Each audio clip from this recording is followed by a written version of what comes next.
मेरे सभी अधिवक्ता भाइयों और मेरे सभी विद्यार्थियों को मेरा नमस्कार। मैं advocate Anuj Agarwal, senior faculty of law, एक बार फिर से अपने यूट्यूब चैनल पर आप लोगों का स्वागत करता हूं। आज का जो मेरा वीडियो है उसमें मैं all India bar exam point of view से आईपीसी के चैप्टर 11 टू चैप्टर 15 तक के जितने भी इंपॉर्टेंट सेक्शंस हैं वो मैं डिस्कस करूंगा। फ्रॉम चैप्टर 1 टू चैप्टर 10 जो भी इंपॉर्टेंट सेक्शंस आईपीसी के all India bar exam point of view से इंपॉर्टेंट थे वो मैंने अपने पुराने वीडियो में अपलोड कर दिए। चलिए आज की वीडियो की शुरुआत करते हैं। चैप्टर 11 मिथ्या साक्ष्य और लोक न्याय के विरुद्ध अपराधों के विषय में, from section 191 to section 229A। बड़ा चैप्टर है, धारा 191 से शुरू होगा और 229A पर जाकर खत्म होगा। चलिए इंपॉर्टेंट सेक्शंस को डिस्कस करते हैं। सबसे पहले धारा 191 यानी मिथ्या साक्ष्य देना और धारा 192 मिथ्या साक्ष्य गणना।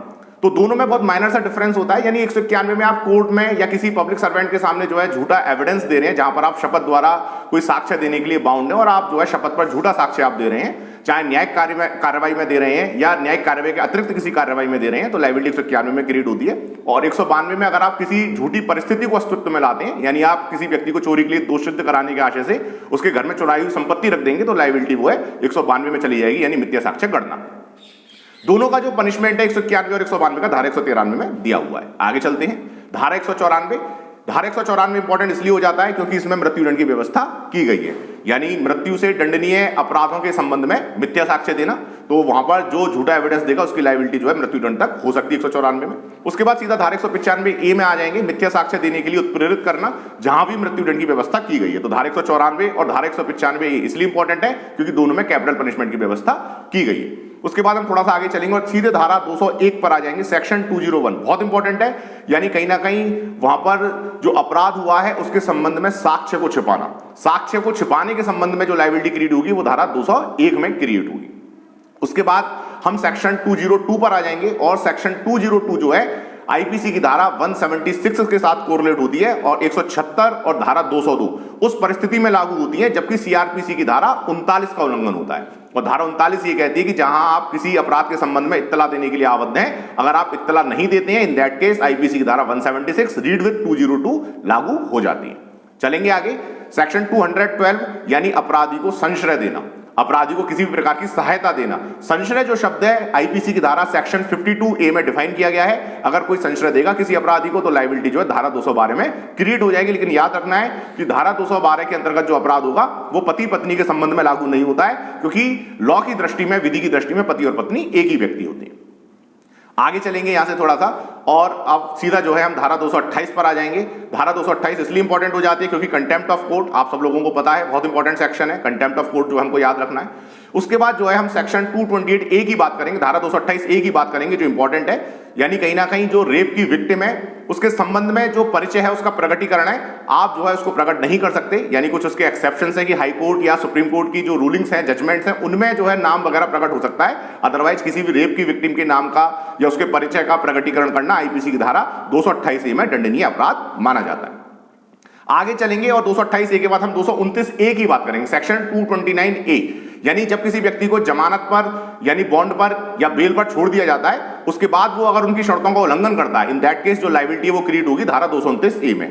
और ऐसा जो बॉन्ड होगा, सिंपल बॉन्ड है या फिर बेल बॉन्ड है, उसको जब्त कर लिया जाएगा और ऐसी लायबिलिटी जो क्रिएट होगी वो सीआरपीसी की धारा सेक्शन 446A में चली जाएगी। यानी बॉन्ड और बेल बॉन्ड को जब्त किया जाएगा और जो पनिशमेंट होगा वो भी दिया जाएगा।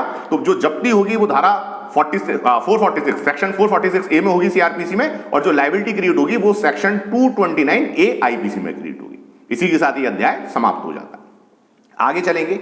चैप्टर 12 सिक्कों या सरकारी स्टाम्पों के संबंध में, इंपॉर्टेंट चैप्टर बिल्कुल नहीं है। धारा 230 से शुरू होगा और 263A में 263A तक जाएगा और 263A पर जाकर समाप्त हो जाएगा। धारा 230 से लेकर 263A तक है। 230 जो है सिक्के की परिभाषा है, डेफिनेशन ऑफ कॉइन जो है बता दिया गया है। उसके बाद हम जो इसमें इंपॉर्टेंट सेक्शंस हैं वो केवल 233, 234 और 235, ये थोड़ा से तीनों धाराओं को देखना है क्योंकि इन तीनों धाराओं में तैयारी को दंडनीय बनाया गया है। यानी कहीं ना कहीं सिक्के या सरकारी स्टाम्पों के कूटकरण के इंटेंशन से जो तैयारी की जाती है वो धारा 233, 234 और 235 में लायबिलिटी बता दी गई है।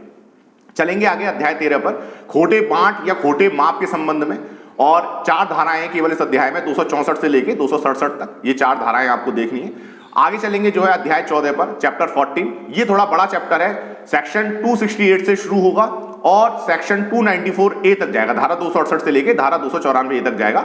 और इसमें 5 चीजों को याद रखना है। कौन कौन सी? Offence related to number 1 public safety, convenience, health, decency और मॉरल्स। ये 5 जो इसके एलिमेंट्स हैं वो हम लोगों को याद रखने हैं।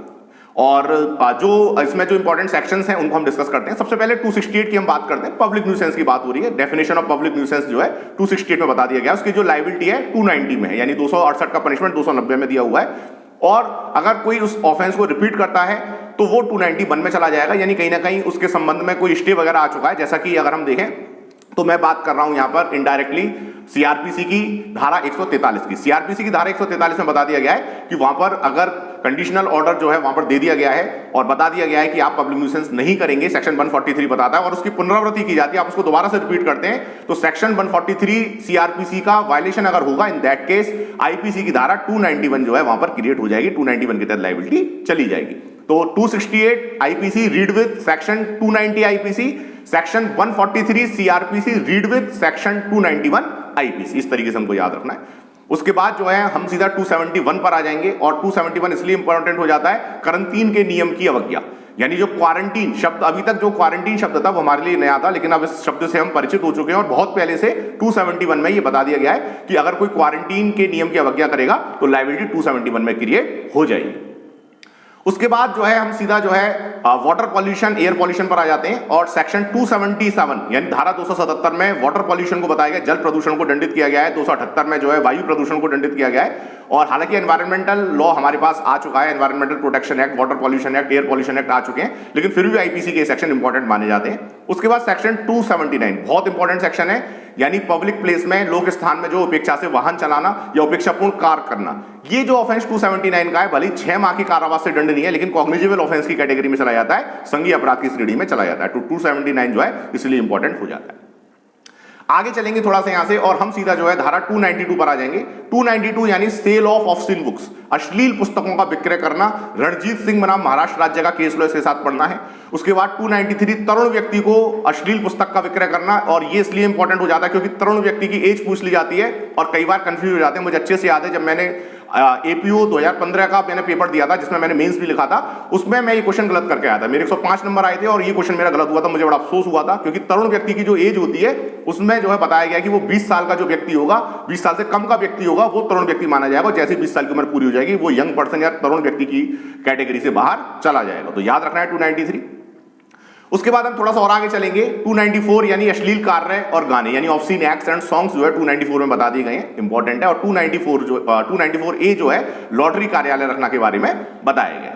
इसी के साथ ये चैप्टर भी यहां पर खत्म हो जाता है। आगे चलेंगे, हमारी आज की वीडियो का आखिरी चैप्टर है चैप्टर 15, यानी धर्म से संबंधित अपराधों के विषय में। इंपॉर्टेंट चैप्टर है, छोटा सा चैप्टर है, और ये चैप्टर शुरू होता है 295 से और 298A पर जाकर 295 से लेकर 298A पर खत्म हो जाता है। 295 जो है किसी भी जो धर्म से संबंधित स्थान है, कोई भी मंदिर है या मस्जिद है, किसी भी तरीके का इस प्रकार का धार्मिक स्थान है, उसको जो है अपवित्र करने का इंटेंशन अगर किसी व्यक्ति का, उसको अपवित्र किया जाता है तो धारा 295 में लायबिलिटी क्रिएट हो जाती है। याद रखना है।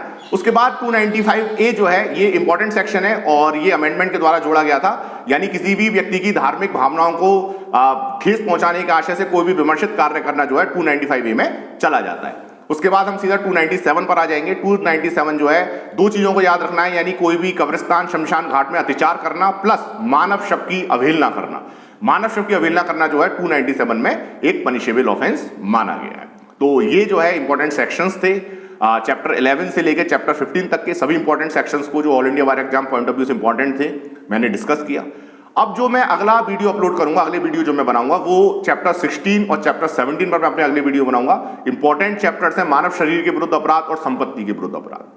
और इसी तरीके से धीरे धीरे करके मैं जो है पूरा आईपीसी सीआरपीसी जो भी मेजर एक्ट्स हैं कोशिश करूंगा कि सब जो इंपॉर्टेंट चैप्टर्स हैं सेक्शन से मैं डिस्कस करूं। मुझे पूरी उम्मीद है कि आप लोग अच्छे से तैयारी कर रहे होंगे। ये वीडियो आपको अच्छा लगेगा, आपके जो प्रयास हैं उसमें कहीं ना कहीं सार्थक होगा और आप अच्छे से तैयारी करें। आगे हम लोग जो है all India bar exam APO PCSJ point of view से तैयारी करेंगे। जो भी लेक्चर सीरीज है मैं स्टार्ट करूंगा धीरे धीरे करके, और आप जो है इन वीडियोज को देखते रहें क्योंकि ये बहुत महत्वपूर्ण है। तब तक के लिए जय हिंद, जय भारत, थैंक यू।